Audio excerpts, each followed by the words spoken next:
नमः शिवाय। हर हर महादेव। माता पार्वती की जय। प्यारे भक्तों, आज है फाल्गुन मास के 7वें दिन और आज आप सभी श्रवण करेंगे श्री शिव महापुराण की 7वें दिन की महापुण्य फल प्रदान करने वाली कथा। तो आइए प्यारे भक्तों, अपने जीवन की मंगल कामना को करते हुए इस पावन कथा का रसपान करते हैं। प्रेम से बोलिए हर हर महादेव। माता पार्वती की जय। गौरी पुत्र गणेश भगवान जी की जय। महेश्वर का ब्रह्मा और विष्णु जी को अपने निष्कल और सकल स्वरूप का परिचय देते हुए लिंग पूजन का महत्व बताना। नंदिकेश्वर बोले, वे दोनों ब्रह्मा और विष्णु भगवान शंकर को प्रणाम करके दोनों हाथ जोड़कर उनके दाएं बाएं भागों में चुपचाप खड़े हो गए। फिर उन्होंने वहां साक्षात प्रकट पूजनीय महादेव जी को कुटुंब सहित श्रेष्ठ आसन पर स्थापित करके पवित्र पुरुष वस्तुओं द्वारा उनका पूजन किया। दीर्घ काल तक अविकृत भाव से सुस्थित रहने वाली वस्तुओं को पुरुष वस्तु कहते हैं और अल्प काल तक ही टिकने वाली वस्तुएं प्राकृतिक वस्तु कहलाती है। इस तरह वस्तु के ये दो भेद जानने के लिए किन पुरुष वस्तुओं से उन्होंने भगवान शिव का पूजन किया, यह बताया जाता है। हार, नूपुर, केयूर, किरीट, मणिमयी कुंडल, यज्ञोपवीत, उत्तरीय वस्त्र, पुष्पे, माला, रेशमी वस्त्र, हार, मुद्रिका यानी अंगूठी, पुष्प, तांबुल, कपूर, चंदन एवं अगुरु का अनुलेप, धूप, दीप, स्वच्छत्र, व्यंजन, ध्वजा, चावर तथा अन्य दिव्य उपहारों द्वारा उन दोनों ने अपने स्वामी महेश्वर का पूजन किया। जिन महेश्वर का वैभव वाणी और उनकी मन की पहुंच से परे था, जो केवल पशुपति परमात्मा के ही योग थे और जिन्हें पशु वध जीव नहीं पा सकते थे। हे सनत कुमार, स्वामी के योग जो जो उत्तम वस्तुएं थी, उन सभी वस्तुओं का भगवान शंकर ने भी प्रसन्नता पूर्वक यथोचित रूप से सभासदों के बीच वितरण कर दिया, जिससे यह श्रेष्ठ परंपरा बनी रहे कि प्राप्त पदार्थों का वितरण आश्रितों में करना चाहिए। उन वस्तुओं को ग्रहण करने वाले सभासदों में वहां कोलाहल मच गया। इस प्रकार वहां पहले ही ब्रह्मा तथा विष्णु से पूजित हुए भक्त वर्धक भगवान शिव विनम्र उन दोनों देवताओं से हंसकर कहने लगे। ईश्वर बोले, हे पुत्रों, आज का दिन महान है। इसमें तुम्हारे द्वारा जो आज मेरी पूजा हुई है, इससे मैं तुम लोग पर बहुत प्रसन्न हूँ। इसी कारण यह दिन परम पवित्र और महान से महान होगा। आज की यह तिथि शिवरात्रि के नाम से विख्यात होकर मेरे लिए परम प्रिय होगी। इस समय जो मेरे लिंग, निष्कल अंग, आकृति से रहित निराकार स्वरूप के प्रतीक और वैर सकल साकार रूप के प्रतीक विग्रह की पूजा करेगा, वह पुरुष जगत की सृष्टि और पालन आदि कार्य भी कर सकता है। जो शिवरात्रि को दिन रात निराहार एवं जितेंद्रिय रहकर अपनी शक्ति के अनुसार निष्कपट भाव से मेरी यथोचित पूजा करेगा, उसको मिलने वाले फल का वर्णन सुनो। 1 वर्ष तक निरंतर मेरी पूजा करने पर जो फल मिलता है, वह सारा फल केवल शिवरात्रि को मेरा पूजन करने से मनुष्य तत्काल प्राप्त कर लेता है। जैसे पूर्ण चंद्रमा का उदय समुद्र की वृद्धि का अवसर है, उसी प्रकार यह शिवरात्रि तिथि मेरे धर्म की वृद्धि का समय है। इस तिथि में मेरी स्थापना आदि का मंगलमय उत्सव होना चाहिए। हे वत्सो, पहले मैं जब ज्योतिर्मयी स्तंभ रूप से प्रकट हुआ था, उस समय मार्गशीर्ष मास में आर्द्रा नक्षत्र था। अतः जो पुरुष मार्गशीर्ष मास में आर्द्रा नक्षत्र होने पर मुझे उमापति का दर्शन करता है अथवा मेरी मूर्ति या लिंग की ही झांकी का दर्शन करता है, वह मेरे लिए कार्तिकेय से भी अधिक प्रिय है। उस शुभ दिन मेरे दर्शन मात्र से पूरा फल प्राप्त होता है। यदि दर्शन के साथ साथ मेरा पूजन भी किया जाए तो उसका अधिक फल प्राप्त होता है, जिसका वाणी द्वारा वर्णन नहीं हो सकता। इस रणभूमि में लिंग रूप से प्रकट होकर बहुत बड़ा हो गया था, अतः उस लिंग के कारण यह भूतल लिंग स्थान के नाम से प्रसिद्ध हुआ। हे पुत्रों, इस जगत के लोग इसका दर्शन और पूजन कर सके, इसके लिए यह अनादि और अनंत ज्योति स्तंभ अत्यंत छोटा हो जाएगा।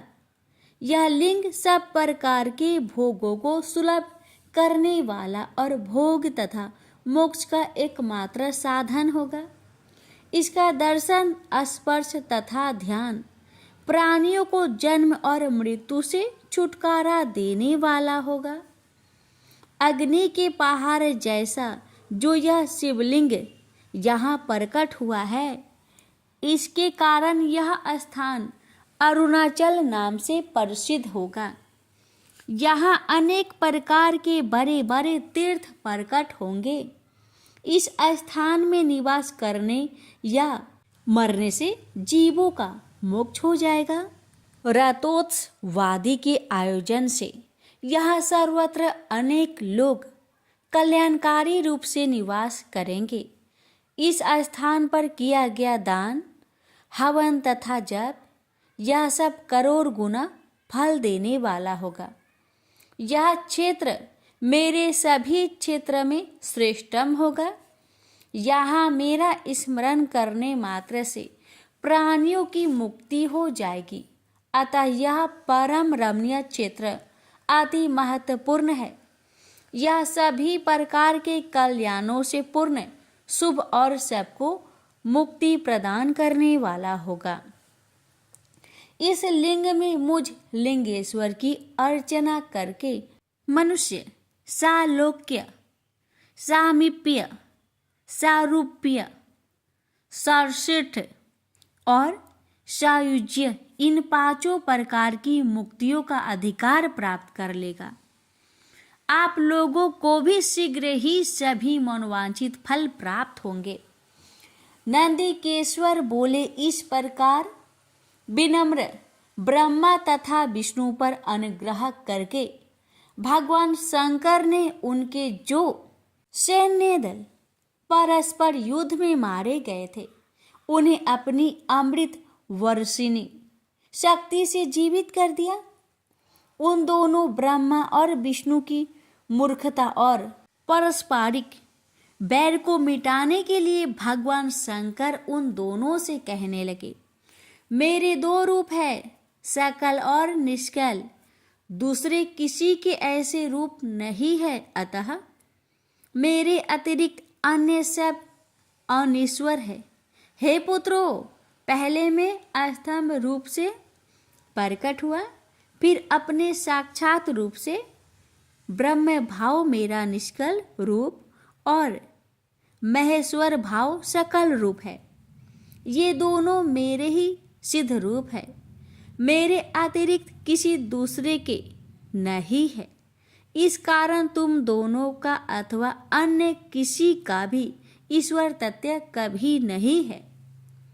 अज्ञान के कारण तुम दोनों को जो यह ईश्वर तत्व का आश्चर्यजनक अभिमान उत्पन्न हो गया था, उसे दूर करने के लिए ही मैं इस रणभूमि में प्रकट हुआ हूँ।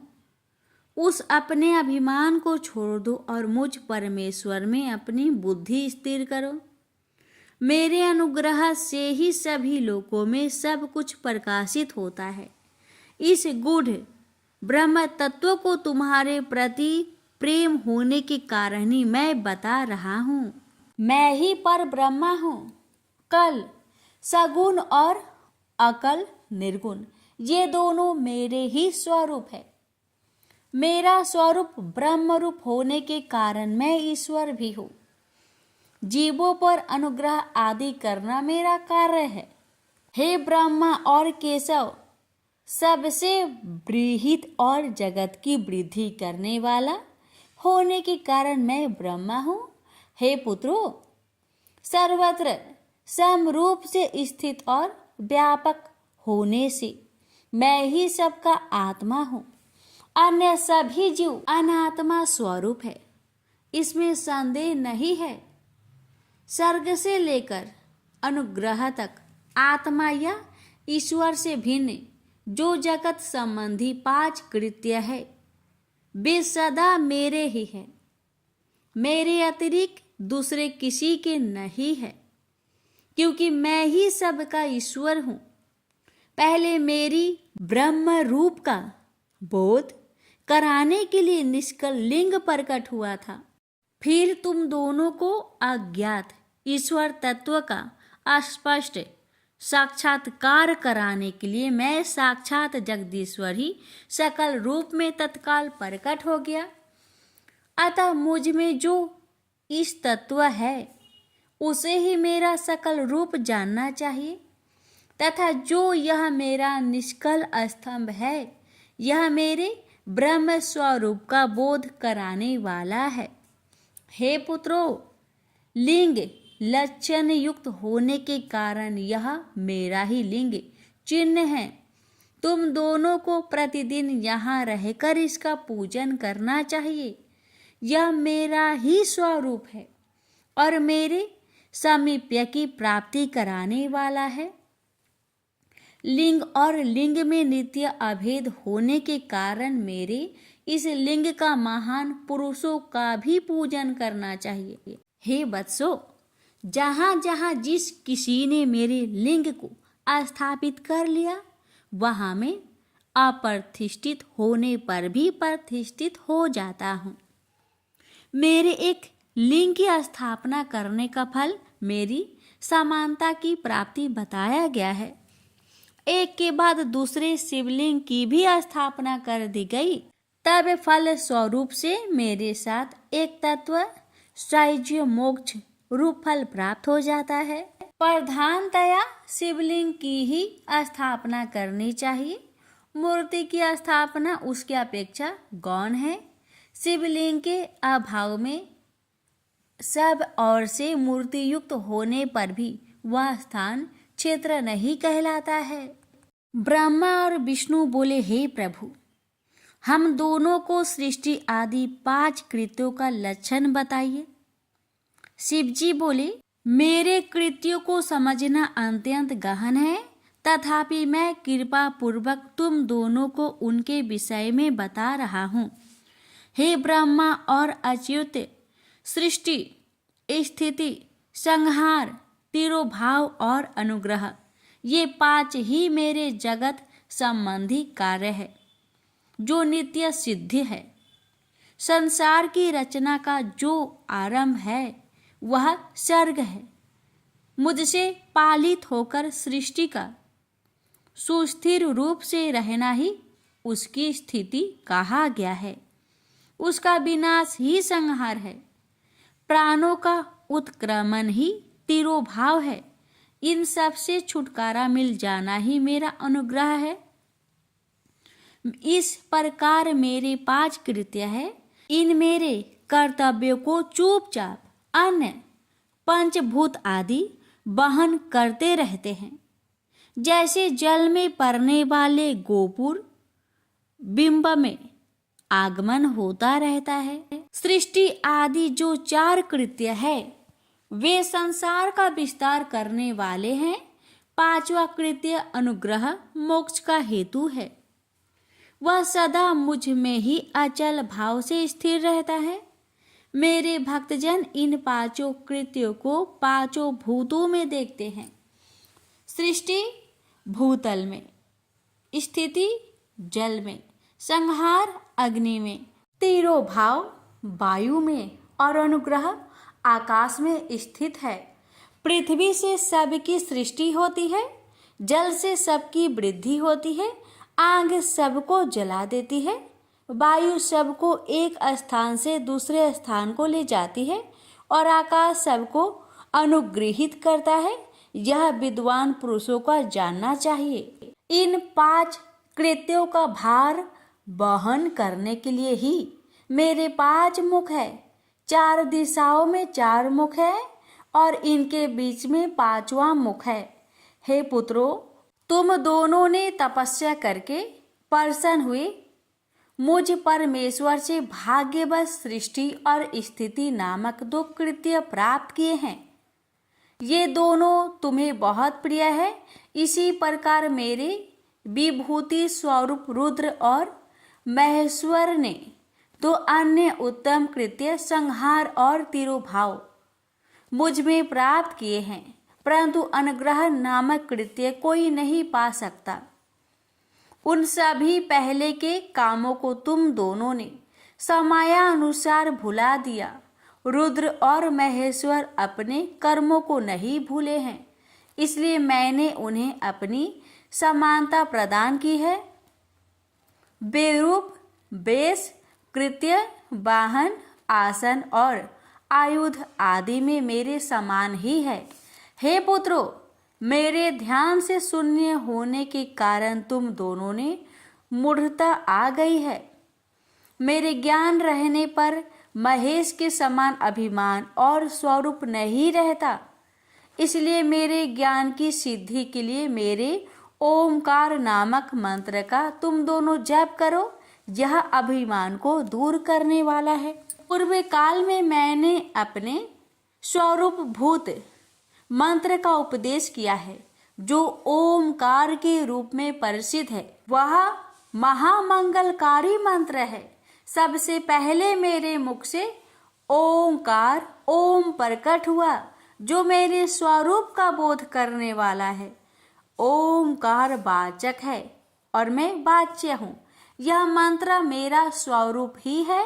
प्रतिदिन ओंकार का निरंतर स्मरण करने से मेरा ही सदा स्मरण होता रहता है। पहले मेरे उत्तरवर्ती मुख से औकार, पश्चिम मुख से ऊकार, दक्षिण मुख से मकार, पूर्ववर्ती मुख से बिंदु तथा मध्यवर्ती मुख से नाद उत्पन्न हुआ। इस प्रकार 5 अव्ययों से युक्त होकर ओमकार का विस्तार हुआ है। इन सभी अव्यासों से एकीभूत होकर वह प्रणव ओम नामक एक अक्षर हो गया। यह नाम रूपात्मक सारा जगत तथा वेद वर्णित स्त्री पुरुष वर्ग रूप दोनों कुल इस प्रणव मंत्र से व्याप्त है। यह मंत्र शिव और शक्ति दोनों का बोधक है। इसी प्रणव से पंचाक्षर मंत्र की उत्पत्ति हुई है, जो मेरे सकल रूप का बोधक है। वह अकारादि कर्म से और नकारादि कर्म से क्रमशः प्रकाश में आया है। ओम नमः शिवाय इस पंचाक्षर मंत्र से मातृका वर्ण प्रकट हुए हैं, जो 5 भेद वाले हैं। उसी से शिरो मंत्र तथा 4 मुखों से त्रिपदा गायत्री का प्रकट्य हुआ है। उस गायत्री से संपूर्ण वेद प्रकट हुए हैं और उन वेदों से करोड़ों मंत्र निकले हैं। उन मंत्रों से भिन्न भिन्न कार्यों की सिद्धि होती है, परंतु इस प्रणव एवं पंचाक्षर से संपूर्ण मनोरथों की सिद्धि होती है। इस मूल मंत्र से भोग और मोक्ष दोनों ही सिद्ध होते हैं। मेरे सकल स्वरूप से संबंध रखने वाले सभी मंत्र राज साक्षात भोग प्रदान करने वाले और शुभ कारक है। नंदिकेश्वर बोले, तदंतर जगदम्बा पार्वती के साथ बैठे हुए गुरुवर महादेव जी ने उत्तराभिमुख बैठे हुए ब्रह्मा और विष्णु को पर्दा करने वाले वस्त्र से आच्छादित करके उनके मस्तक पर अपना कर कमल रखकर धीरे धीरे उच्चारण करके उन्हें उत्तम मंत्र का उपदेश दिया। यंत्र तंत्र में बताई हुई विधि के पालन पूर्वक 3 बार मंत्र का उच्चारण करके भगवान शिव ने उन दोनों शिष्यों को मंत्र की दीक्षा दी। तत्पश्चात उन शिष्यों ने गुरु दक्षिणा के स्वरूप में अपने आप को ही समर्पित कर दिया और दोनों हाथ जोड़कर उनके समीप खड़े हो उन देवश्रेष्ठ जगत गुरु का स्तवन किया। ब्रह्मा और विष्णु बोले, हे प्रभु, आप निष्कल रूप है, आपको नमस्कार है। आप निष्कल तेज से प्रकाशित होते हैं, आपको नमस्कार है। आप सबके स्वामी हैं, आपको नमस्कार है। आप सर्वात्मा को नमस्कार है अथवा सकल स्वरूप आप महेश्वर को नमस्कार है। आप प्रणव के वाच्यार्थ है, आपको नमस्कार है। आप प्रणव लिंग वाले हैं, आपको नमस्कार है। सृष्टि पालन संहार तिरोभाव और अनुग्रह करने वाले आपको नमस्कार है। आपके 5 मुख है, आपको नमस्कार है। पंच ब्रह्म स्वरूप 5 कृत्य वाले आपको नमस्कार है।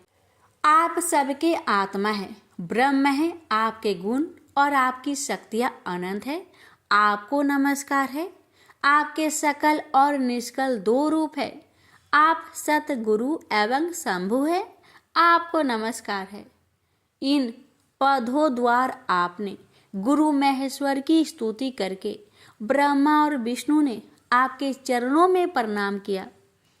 ईश्वर बोले, हे वत्सो, मैंने तुम दोनों से सारा तत्व कहा और दिखा दिया। तुम दोनों देवी के द्वारा उपदिष्ट प्रणव ओम, जो मेरा ही स्वरूप है, का निरंतर जप करो। इसके जप से ज्ञान, स्थिर भाग्य सब कुछ सदा के लिए प्राप्त हो जाता है। आद्रा नक्षत्र युक्त चतुर्दशी को प्रणव का जप किया जाए तो वह अक्षय फल देने वाला होता है। सूर्य की संक्रांति से युक्त महा आद्रा नक्षत्र में एक बार किया हुआ प्रणव जप कोटि गुने जप का फल देता है। मृगशिरा नक्षत्र का अंतिम भाग तथा पुनर्वसु का आदि भाग पूजा, होम और तर्पण आदि के लिए सदा आद्रा के समान ही होता है। यह जानना चाहिए, मेरा या मेरे लिंग का दर्शन प्रभात काल में ही प्रातः तथा संगव मध्याह्न के पूर्व काल में करना चाहिए। मेरे दर्शन पूजन के लिए चतुर्दशी तिथि निशित व्यापिनी अवस्था परदोष व्यापनी लेनी चाहिए, क्योंकि परिवर्तनी अमावस्या तिथि से युक्त चतुर्दशी की ही प्रशंसा की जाती है। पूजा करने वाले के लिए मेरी मूर्ति तथा लिंग दोनों समान हैं, फिर भी मूर्ति की अपेक्षा लिंग का स्थान श्रेष्ठ है। इसलिए मुमुक्षु पुरुषों को चाहिए कि वे बेर मूर्ति से भी श्रेष्ठ समझकर लिंग का ही पूजन करें। लिंग का ओमकार मंत्र से और वैर का पंचाक्षर मंत्र से पूजन करना चाहिए। शिवलिंग की स्वयं ही स्थापना करके अथवा दूसरे से भी स्थापना करवाकर उत्तम द्रवमयी उपचारों से पूजा करनी चाहिए। इसमें मेरा पद सुलभ हो जाता है। इस प्रकार उन दोनों शिष्यों को उपदेश देकर भगवान शिव वहीं अंतर्ध्यान हो गए। प्रेम से बोलिए हर हर महादेव। प्यारे भक्तों, श्री शिव महापुराण की कथा का समापन यहीं पर करते हैं और इसकी आगे की कथा कल के वीडियो में अवश्य सुनिएगा।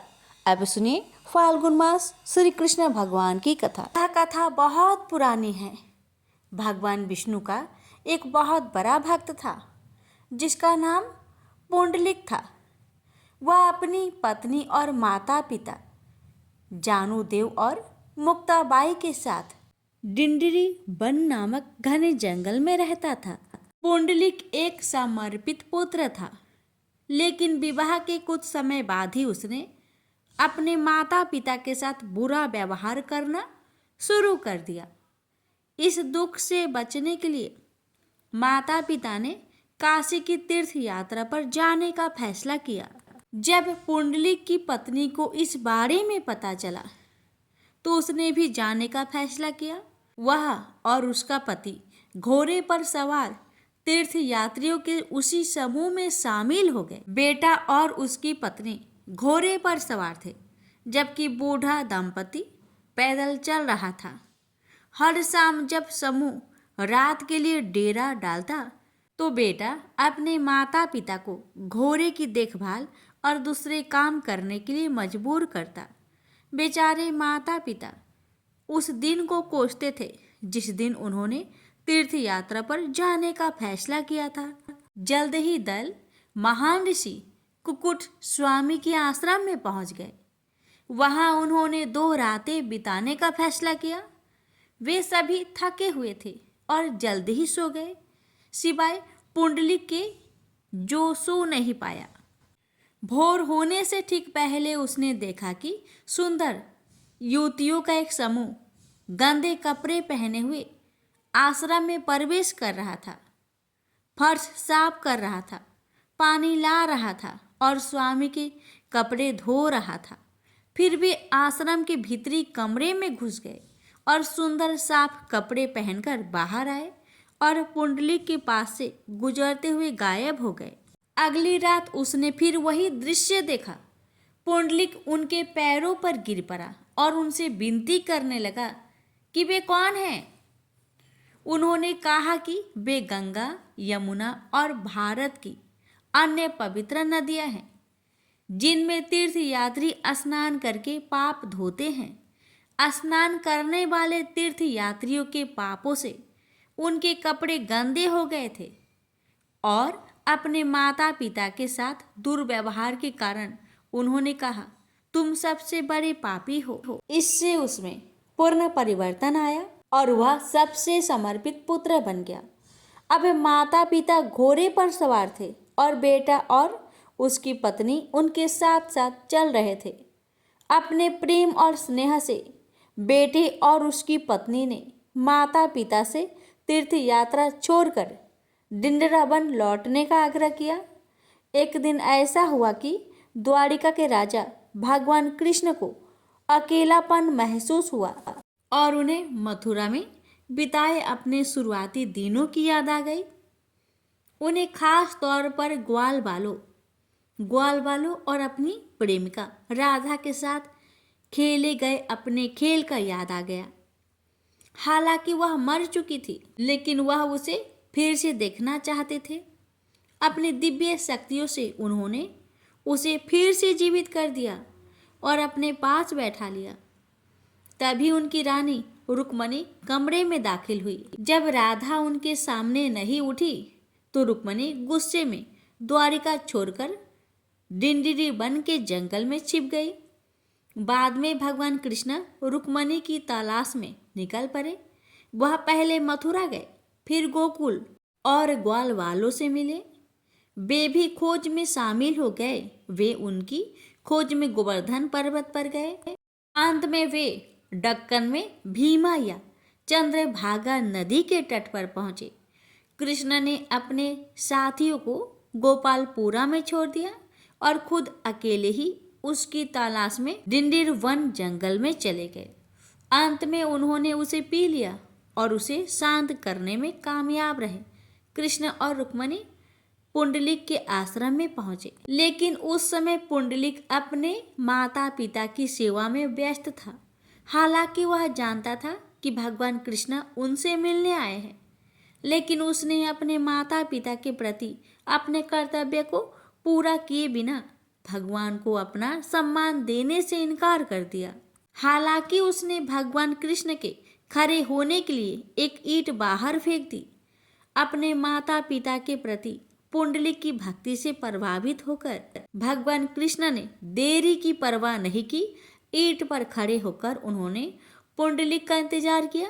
जब पुंडलिक बाहर आया और भगवान से क्षमा मांगी और उनसे भक्तों के लिए वही रहने का अनुरोध किया, तो भगवान कृष्ण ने जवाब दिया कि वे नाराज होने से दूर अपने माता पिता के प्रति उसके प्यार से प्रसन्न हैं। तब से भगवान कृष्ण विठोबा विठलिया भगवान के रूप में मौजूद है, जो एक ईंट पर खड़े थे। प्रेम से बोलिए श्री कृष्ण भगवान जी की जय। एक राजा था। वह जब पूजा के लिए मंदिर जाता तो दो भिखारी उसके दाएं और बाएं में बैठा करते। दाएं और वाला कहता, ए भगवान, तूने राजा को बहुत कुछ दिया है, मुझे भी दे दे। बाएं और वाला कहता, ए राजा, भगवान ने तुझे बहुत कुछ दिया है, मुझे भी कुछ दे दे। दाईं और वाला भिखारी बाईं और वाला भिखारी से कहता है, भगवान से मांग, निसंदेह वही सबसे अच्छा सुनने वाला है। बाईं ओर वाला जवाब देता है, चुप कर मूर्ख। एक बार राजा ने अपने मंत्री को बुलवाया और कहा कि मंदिर में दाएं तरफ जो भिखारी बैठा है वह हमेशा भगवान से मांगता है, तो निसंदेह भगवान उसकी जरूर सुनेगा। लेकिन जो बाईं तरफ बैठता है वह हमेशा मुझसे विनती करता रहता है।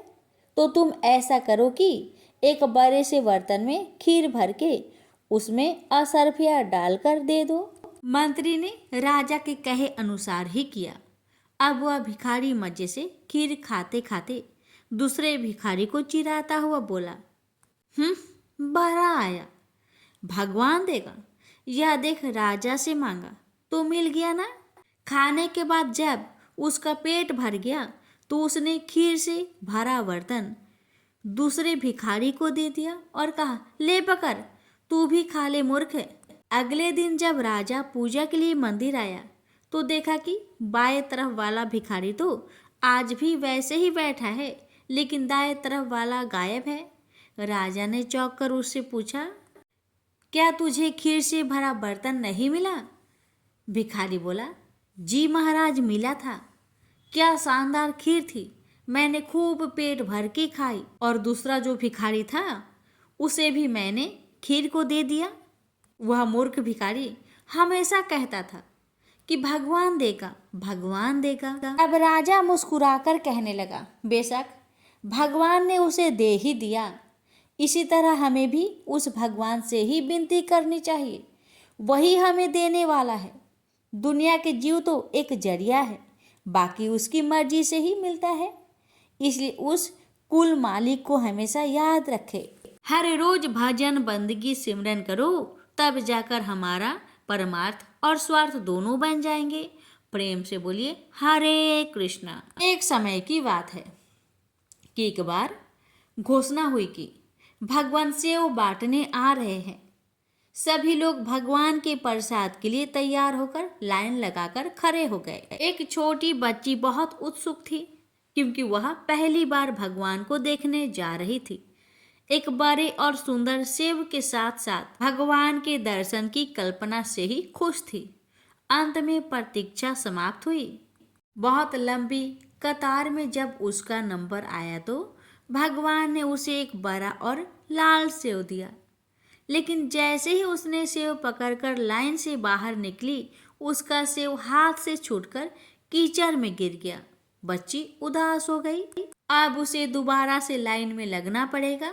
दूसरी लाइन पहले से भी लंबी थी, लेकिन कोई और रास्ता नहीं था। सब लोग ईमानदारी से अपनी बारी बारी से सेव लेकर जा रहे थे।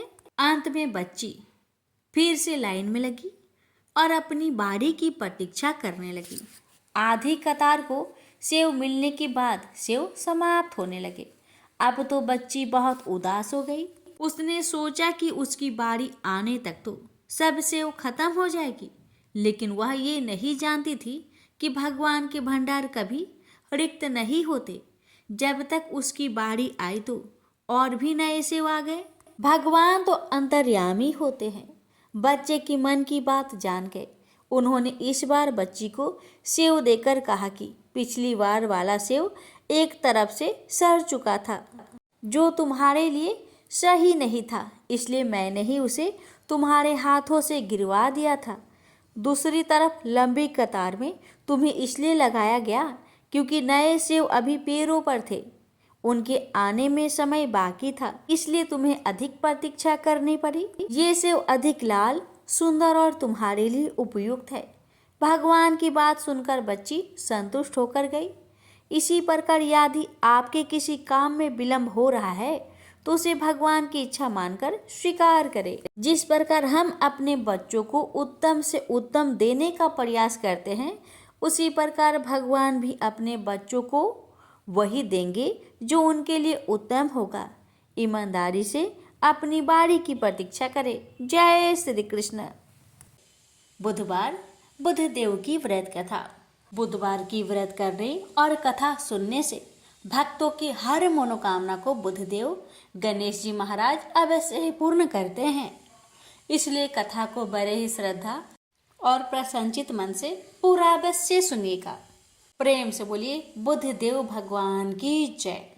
कथा इस प्रकार है। समतापुर नगर में मधुसूदन नाम का एक धनी व्यक्ति रहता था। मधुसूदन का विवाह 1 मास पहले ही बलरामपुर नगर की सुंदर लड़की, जिसका नाम था संगीता, उसी से हुआ था। शादी के कुछ दिन बाद ही संगीता की माता की तबीयत खराब हो जाती है, इसलिए संगीता अपने माता के घर चली जाती है और वहीं पर कुछ दिन रुक जाती है और इधर मधुसूदन अकेला ही रहता है। जब संगीता की माता का तबीयत ठीक हो जाता है तो मधुसूदन बुधवार के दिन ही अपने पत्नी को लेने के लिए बलरामपुर के लिए रवाना हो जाता है। बलरामपुर पहुंचकर अपने ससुरारी में जाता है और अपने सास ससुर से संगीता को विदा करने के लिए आज्ञा मांगता है। लेकिन संगीता के माता पिता बोले, दामाद जी, आज तो बुधवार का दिन है। बुधवार के दिन बेटी की विदाई और कोई भी शुभ कार्य के लिए यात्रा नहीं करना चाहिए।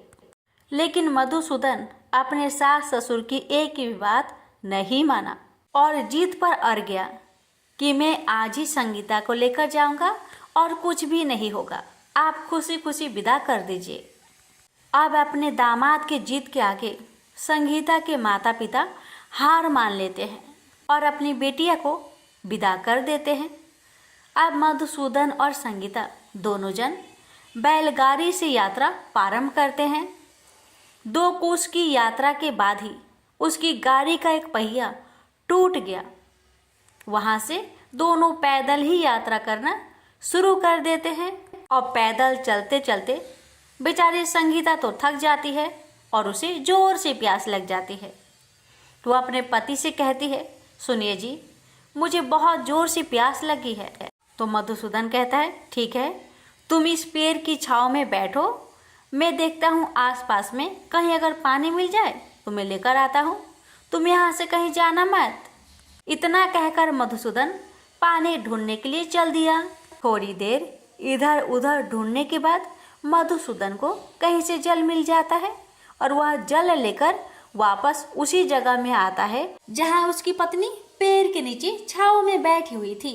मगर ये क्या, वह बहुत हैरान हो जाता है क्योंकि उसकी पत्नी के पास उसी की शक्ल का एक आदमी बैठा हुआ था और संगीता उस आदमी की दी हुई पानी को पी रही थी। ये देखकर मधुसूदन चौंक गया।